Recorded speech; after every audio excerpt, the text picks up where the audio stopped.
तुम्हालाही माझ्याप्रमाणेच मोमोज खायला खूप जास्त आवडतात का? तर मला तर खूप जास्त आवडतात आणि आज मी घरीच मोमोज बनवण्याचा त्यासाठीच प्लॅन केला होता आणि तेही एकदम हेल्दी वेने.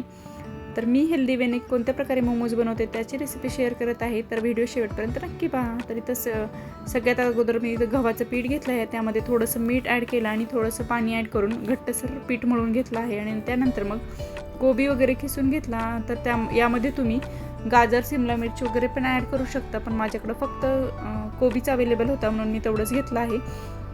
आणि त्यानंतर त्याला फोडणी वगैरे दिली, त्यानंतर कोबी वगैरे ॲड केला आणि मी माझ्याकडे अवेलेबल होता म्हणून सोया सॉस आणि रेड चिली सॉस ॲड केला आहे, थोडंसं मीठ आणि ब्लॅक पेपर पावडर. तर माझ्याकडून इथे सोया सॉस थोडंसं जास्त पडलं आहे, पण तरीही टेस्टला ते छान झालं होतं.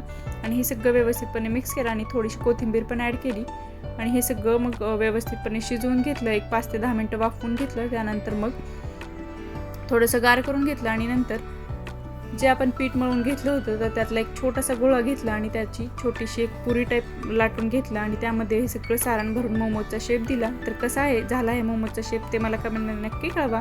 आणि हे इडली पात्रात मग एकदम छान असं स्टीमरमध्ये मी वाफवून घेतलं होतं आणि एक 15 ते 20 मिनिट वाफवून घ्यायचं, कारण की गव्हाचं पीठ असल्यामुळे वाफवायला थोडासा जास्त वेळ लागतो. आणि त्यानंतर वरतून मग मी बटर लावलं होतं. तर खूप यम्मी मस्त मोमोज होतात आणि एकदम हेल्दी पद्धतीने, नो गिल्ट. तर तुम्ही पण ही रेसिपी नक्की ट्राय करा आणि ट्राय केल्यानंतर कशी झाली ते पण कमेंटमध्ये मला नक्की कळवा. आणि हा जर व्हिडिओ आवडला असेल तर लाईक, शेअर आणि सबस्क्राईब करायला विसरू नका. भेटूया नेक्स्ट ब्लॉगमध्ये. बाय.